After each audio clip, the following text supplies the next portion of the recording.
Morning dear students. चलिए अब हम लोग अपनी स्टडी करते हैं और इस चैप्टर में लास्ट 2 क्वेश्चंस में देखिए आप लोगों को और एक्सप्लेन कर रहा हूं, that is known as application of solution of problem. Important है, अक्सर एग्जामिनेशन में पूछ लिए जाते हैं। Be ready for these type of questions. I will discuss you 2 questions. First is written on the board. See carefully. Two ships leave a port at the same time. ये देखिए figure में मैंने ये P पॉइंट O पॉइंट से ये port mark किया है, direction mark की है। This is the east direction, west direction, north direction, south direction. इस तरह से मैंने यहां पर डायरेक्शन मार्क की। One goes 24 kilometre per our, speed आपको गिवन है in the direction north 45 degree east. क्या मतलब होता है? From north towards east. ये देखिए नॉर्थ से ईस्ट की तरफ 45 डिग्री। ओपी डायरेक्शन में एक शिप जा रहा है और इसकी स्पीड 24 किलोमीटर पर आवर है, and the other goes 32 kilometre per our in the direction south 75 degree east.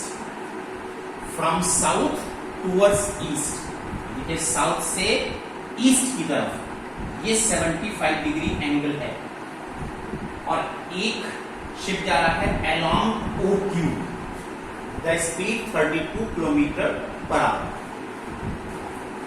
Find the distance between the ships at the end of 3 hours. 3 hours तक regularly they are going up to 3 hours. ये भी 3 hours तक चलता रहा, ये भी 3 hours तक चलता रहा। It reaches at point P and it reaches at point Q। Find the distance. Finally, find the direct distance between these 2 ships. PQ distance कितना है, ये इसमें से निकाल करके दिखाया। This is application, कैसे आप निकालोगे। देखिए यहाँ पर हमने क्या किया है, सबसे पहले O से P तक आपको इसकी स्पीड मालूम है और टाइम मालूम है 3 आवर्स। इसको हमने कन्वर्ट कर दिया है डिस्टेंस में। डिस्टेंस OP, O से P तक, speed into time, that is 3 into 24 72 kilometre. Similarly अब हमने O से P तक डिस्टेंस निकाला है, speed into time, that is 32 into 3, that is 96 kilometre. पूरा क्वेश्चन स्पीड से नहीं निकलता, टाइम से नहीं निकलता, आपको डिस्टेंस में कन्वर्ट करना होगा। अब हमको चाहिए एंगल POQ। एंगल POQ के लिए दिस इज 180 डिग्री। इसमें से ये 45 माइनस कर दीजिए, 75 माइनस कर दीजिए, ये गेट 60 डिग्री। ये एंगल POQ, इतना एंगल हमने कैलकुलेट कर लिया है कि एंगल 60 डिग्री है। अब यहाँ पर अगर हमको 2 साइड्स पता है, इंक्लूडेड एंगल पता है, तो हम यहाँ पर अपोजिट थर्ड साइड को कैलकुलेट कर सकते हैं। देखिए यहाँ पर 60 डिग्री की अपोजिट साइड स्मॉल a है, तो ये जो मैंने फॉर्मूला लिखा है that is cosine formula, cos A is equal to b square plus c square minus a square upon twice of bc। इसमें a साइड जो निगेटिव है वो हमेशा एंगल A की अपोजिट होना चाहिए। तो अगर एंगल A को हम 60 लिख रहे हैं तो इसकी अपोजिट साइड यहाँ पर ये जो A है दैट इज निगेटिव, ये निगेटिव है। और यहाँ पर आप b साइड को कोई भी ले सकते हैं, आप 72 किलोमीटर भी ले सकते हैं, और यहाँ पर आप 96 किलोमीटर भी ले सकते हैं। तो in place of b square that is 72 kilometre, 72 whole square, 96 whole square minus a square upon twice of bc, 2 into 72 into 96। ये स्टूडेंट्स अगर आपको इतना क्लियर हो गया है तो देखिए अब हम इसके आगे फर्दर कैलकुलेशन करेंगे, और कुछ नहीं है, बस कैलकुलेशन करके आपको इतना डिस्टेंस निकाल लेना है। देखिए आप लोग फर्दर कैलकुलेशन के लिए cos 60 इज हाफ 72 का स्क्वायर, यहाँ पर 72 का स्क्वायर है 5184 प्लस 96 स्क्वायर, 96 स्क्वायर आपके पास है 9216 minus A square upon twice of BC। यहां पर इतनी वैल्यू से आपको इसको मल्टीप्लाई करना है। To cancel, then cross multiplication 72 into 96 5184 plus 9216 minus A square, then only A square 5184 plus 9216 minus 72 into 96। इतनी कैलकुलेशन आप इसमें और कीजिए, और जब ये कैलकुलेशन आप करते हैं तो आता है 7844 4880। Now only k is equal to square root of 7488, और बस यहाँ पर आप इसका स्क्वायर रूट कैलकुलेट कर लीजिए, that is 86.53 kilometre. What is this? This is the distance between the two ships. So finally your answer is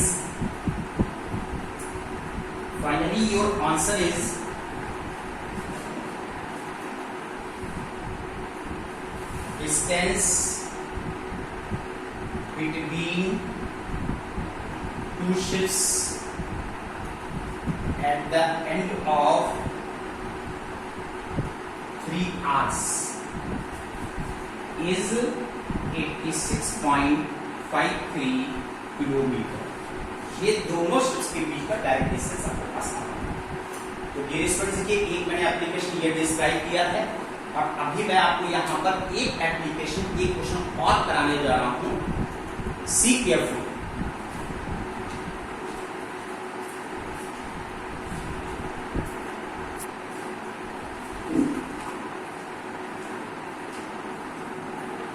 चलिए आइए डियर स्टूडेंट्स, अब हम एक क्वेश्चन और डिस्कस करते हैं। Now see on the board, the angle of elevation of the top point P of the vertical tower PQ। देखिए इस क्वेश्चन में PQ वर्टिकल टावर है, P is the top and Q is the base of the height H। ये height आपको H given है from a point A on the ground. Ground level है, इस A point से इस 45 degree ए point से ये ऑब्जर्वेशन पॉइंट है, यहां से अगर आप इसको टॉप को देख रहे हैं तो ये एंगल 45 डिग्री बनता है, that is known as angle of elevation. And from a point B, आप कहते हैं and from a point B, तो आपके माइंड में ये आ रहा होगा कि पॉइंट B कहां पर है। देखिए angle of elevation is 60 degree. B point से इस टॉप का एंगल ऑफ एलिवेशन 60 है, लेकिन ये B पॉइंट है कहां पर? Where B is a point at a distance D from a point A। एक पॉइंट से D डिस्टेंस पर है, measured along the line AB। लेकिन ये जो डिस्टेंस D है वो measured नापी जाती है along the line AB के along नापा जाता है, which make an angle of 30 degree with AQ। और AB कैसे है? जो इस बेस AQ के साथ 30 डिग्री का एंगल बना रही है। तो prove that D is equal to H square root 3 minus 1। तो शो कीजिए इस D में और इस H में ये रिलेशनशिप है, D is equal to H square root 3 minus 1। तो देखिए डियर स्टूडेंट्स, अब इस क्वेश्चन को करने के लिए आपने ये क्वेश्चन क्लास 10th में भी किया है, लेकिन यहाँ पर अब हम देखिए आपको इसको मेथड चेंज करके साइन रूल, कोसाइन रूल, इससे आपको बताएंगे कि आप इस क्वेश्चन को इस फॉर्मूले से कैसे सॉल्व कर सकते हैं।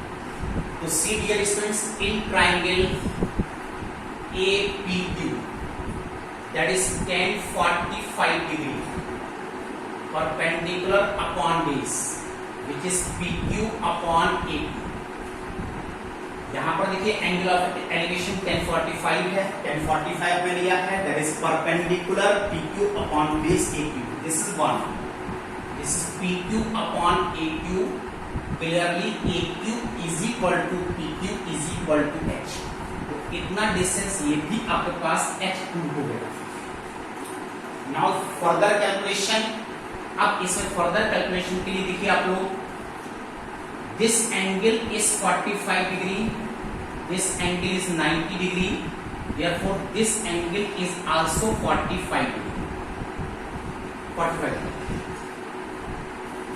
in triangle PB and H, triangle PB and H, इसमें देखिए आप लोग एंगल BPH हम निकालने जा रहे हैं, एंगल BPH, और इसको निकालने के लिए 180 माइनस 60 प्लस 9, इतना एंगल 60 है, दिस इज 90, इनको प्लस करके अगर मैंने 180 से माइनस कर दिया है यू गेट 30 डिग्री, तो एंगल BPH ये देखिए यहाँ पर ये एंगल 30 डिग्री का आ जाता है। Remaining angle this is 15 degree. Now similarly 45 से ये 30 माइनस कर दिया है तो ये एंगल भी 15 डिग्री का आपके पास आ गया है।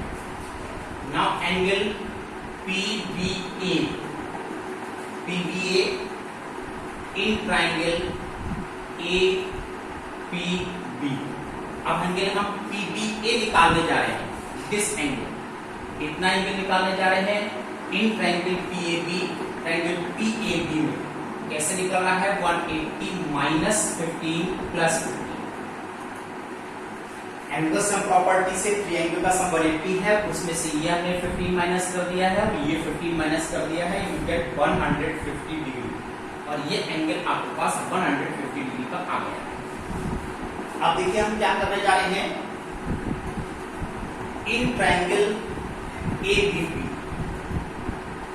ABP, using sine rule, that is sin A upon A is equal to sin B upon B, this is sin 150 degree. ध्यान से देखिए, अगर एंगल A होता है तो उसकी अपोजिट साइड होना चाहिए। आपने 150 यूज किया है A की वैल्यू, तो अपोजिट साइड होती है AP। This is sine B, sine B में देखिए हम यहाँ पर यूज करने जा रहे हैं, दैट इज ये angle sine B, this is sine 15 degree, तो इस 15 डिग्री की अपोजिट साइड यहाँ पर ये स्मॉल d है, राइट। अब क्वेश्चन आता है कि आपको AP साइड नहीं पता, तो फर्दर कैलकुलेशन देखिए, यहाँ पर AP साइड निकालने के लिए in triangle APQ, Pythagoras theorem, AP square is equal to H square plus H square, then AP square is equal to 2H square, then AP is equal to H square root 2। Sine 150, sine 150 को आप convert कर सकते हैं sign 30 में, H square root 2, this is sine 15 degree and this is D। आपने कहा sign 150 को sign 30 में कैसे कन्वर्ट किया, तो सी डियर स्टूडेंट्स, साइन 150 इसको हम लिख सकते हैं साइन 180 माइनस 30, और इसको आप 90 इंटू 2 में ब्रेक कीजिए तो ये वैल्यू साइन 30 के इक्वल आपके पास 2 हो जाती है। Now by cross multiplication b into 1/2, this is h square root 2 into sine 15 degree. अब क्या रह गया है, केवल साइन 15। अब हमको यहाँ पर साइन 15 को और कैलकुलेट करना है, तो देखिए साइन 15 को कैलकुलेट करने के लिए